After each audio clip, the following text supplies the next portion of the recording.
Afternoon everybody, and welcome back to Birmingham Wildlife Conservation Park for the latest stop on our Facebook Live World Tour. Today we are going to be having a look at our family of bush dogs. So we are sticking in Brazil as we were last week. As ever, please feel free to send in any comments or questions you might have about these guys. Otherwise I will just try to teach something new about our little group of bush dogs. But yeah, other than that, we will crack on. So here at the wildlife park, we have got a family of 5 bush dogs who are all out and about at the moment in front of us. Here on the left, we have our mother, Ozara. Ozara is 5 years old, and she was born at Colchester Zoo, and she came to us in the spring of 2021. Then out of the 3, well, the one that's now on the right hand side there with the bit of a paler neck is our male, Rico. So Rico is now 7 years old. He was born in the Czech Republic. I think he was born at Prague Zoo. He then moved to another Czech zoo, and then he came to us in the autumn of 2020, and he was the first bush dog we ever had here at the wildlife park. Hi everybody, hi Lorraine, hi Tim, hi Judith, hope you're all okay. So yeah, like I say, Ozara and Rico are our kind of adult pair, our breeding pair. And they had a successful litter of pups in the summer of 2021, which is not you, which is these 2 here.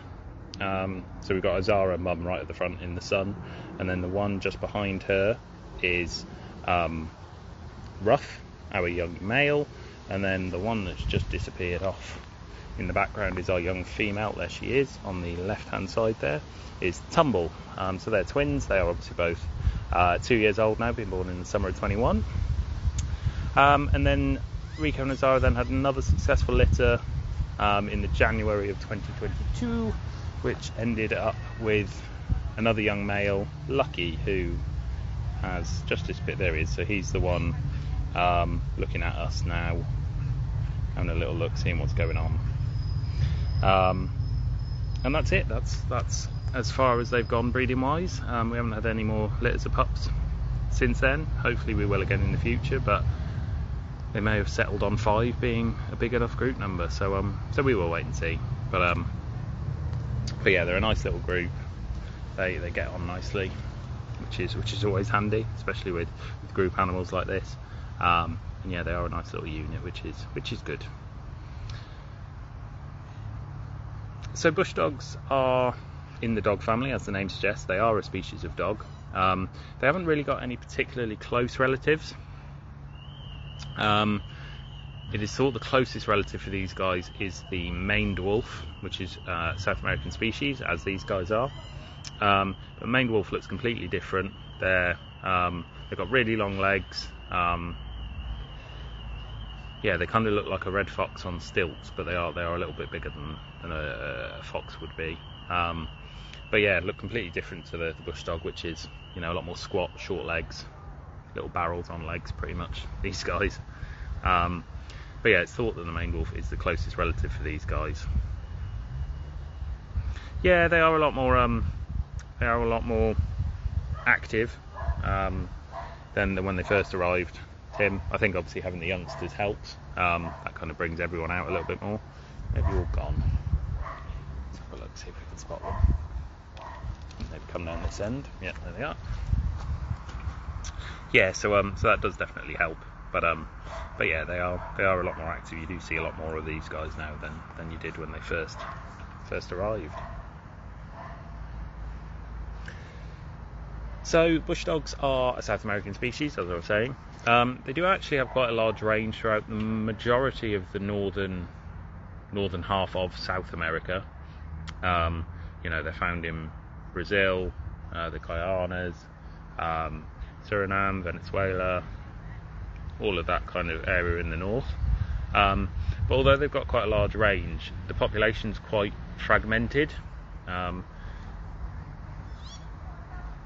So yeah, they've got a large range, but there aren't there aren't loads of them out in the wild. Yeah, they do have a very fragmented population. They are quite difficult to see out in the wild.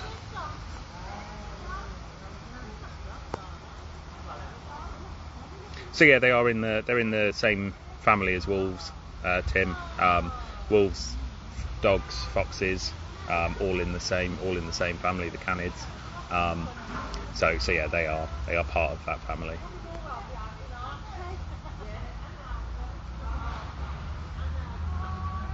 So yeah, these guys will be found generally in dense kind of forest habitat.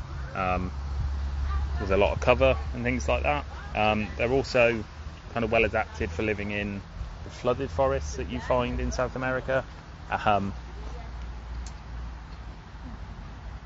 They do actually have partially webbed feet, which makes them really good swimmers. Makes it easier for them to get round those flooded forests. Sorry, Oz.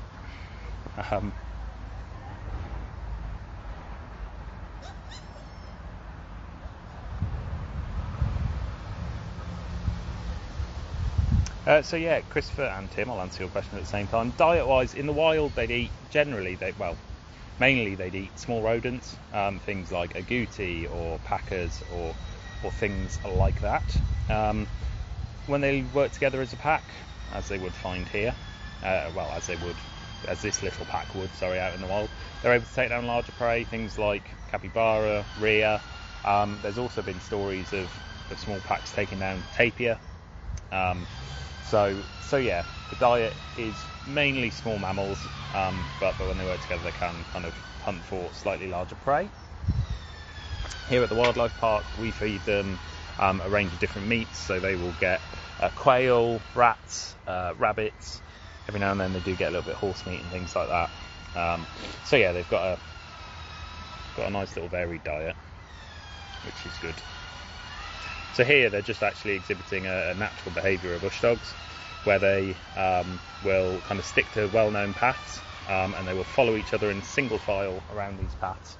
Makes getting through the dense undergrowth of the forest they're found in a lot easier. They've got these well-worn paths that they know and they use, and they will follow each other single file through these paths. So as you can see, they do make their own paths in this enclosure, and that is just a completely natural behaviour where they will just follow each other one by one, as you can see them doing at the moment.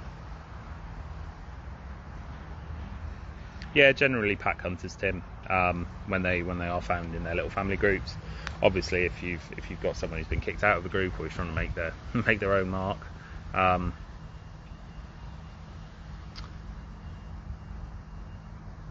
they would kind of focus on the smaller stuff.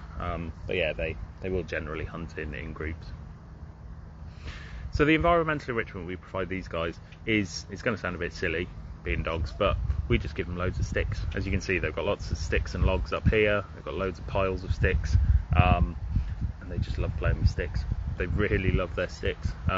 Gives them something to chew on, gives them something to mess about with, and yeah, we don't really need to do too much more with these guys.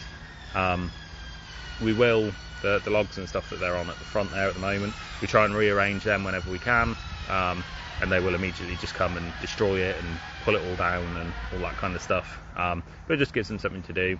As long as you're rearranging things in the enclosure, they are pretty easy going. Having them in a family group as well just really helps. They've got each other to kind of keep entertained and keep enriched by doing it that way with kind of their social interactions. So yeah, they are fairly low maintenance in those terms. When you've got them in a kind of suitable social setting, they kind of look after themselves more than anything. Yeah, I don't think Kong toys would last very long with these guys. They are very strong even for their size.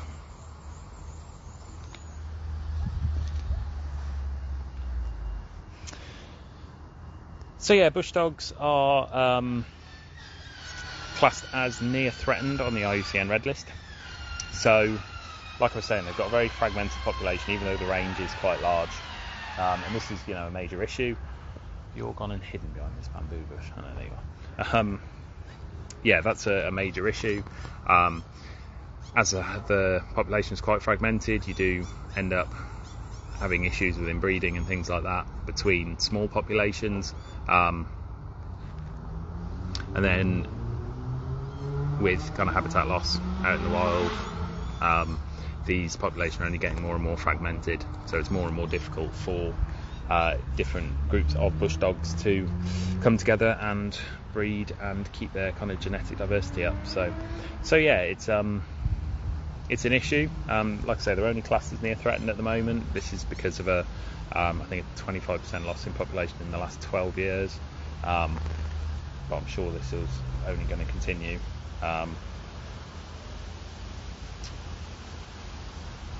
So we'll have to see how they do. There is some good news. It seems like they are actually expanding their range northwards. There's stories of them over in... Sorry guys, that was a rock. Apologies. There are stories of them moving up northwards in towards Costa Rica. There's been more and more sightings of them in Costa Rica, and actually at kind of higher altitudes as well.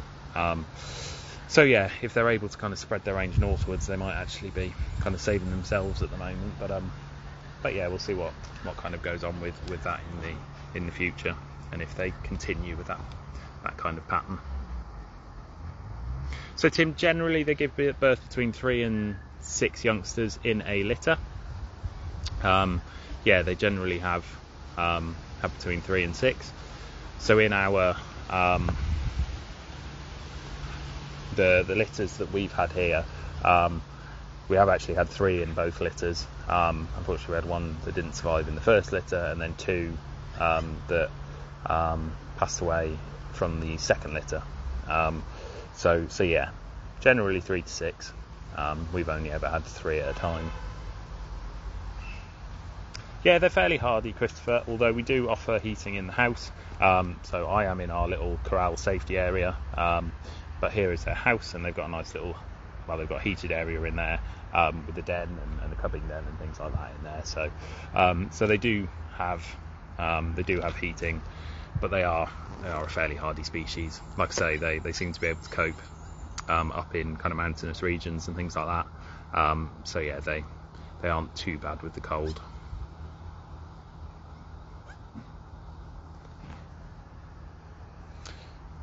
Right then guys, feel free to send in any last minute questions, otherwise we will wrap up in a moment. Yes, Judith, that's a good point. So yeah, the squeaking noise is these guys. They do sound a little bit like Sooty and Sweep or something like that. But yeah, it's thought that they use these little squeaks and little vocalizations and noises that they make just to keep in contact with each other, especially in the wild, where they're found in kind of the dense forests and the dense undergrowth. It's very difficult to keep eyes on everybody in a group, so if they can constantly kind of be squeaking at each other and making these nice little vocalizations, they can kind of work out where everyone is, make sure no one's getting lost or anything like that, and keep in touch with everybody. So yeah, that's what those little squeaky noises are. That is these guys. Just yeah, just keeping in contact with each other.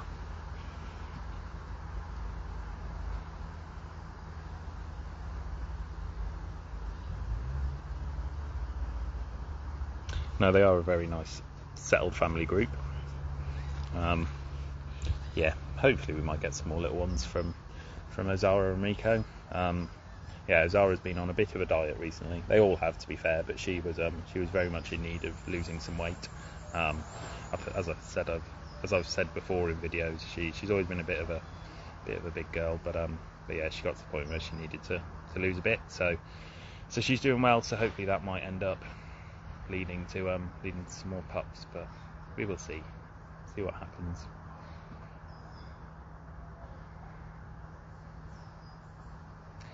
So yeah, we should be back again same time next week. Not sure what the video is going to be next week. We'll still be in South America, probably still in Brazil. The majority of the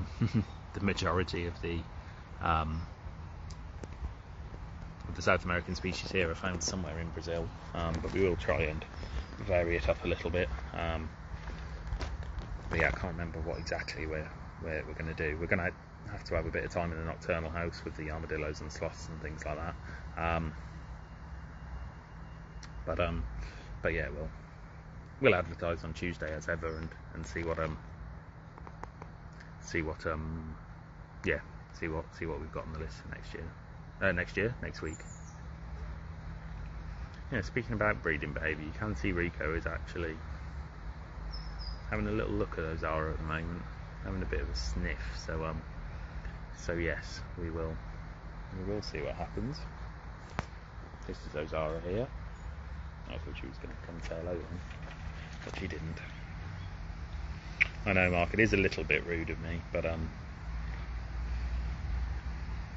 sometimes it has to be said. Bless her. She was a very big girl, but no, she's a lot sleeker now, so she's doing well.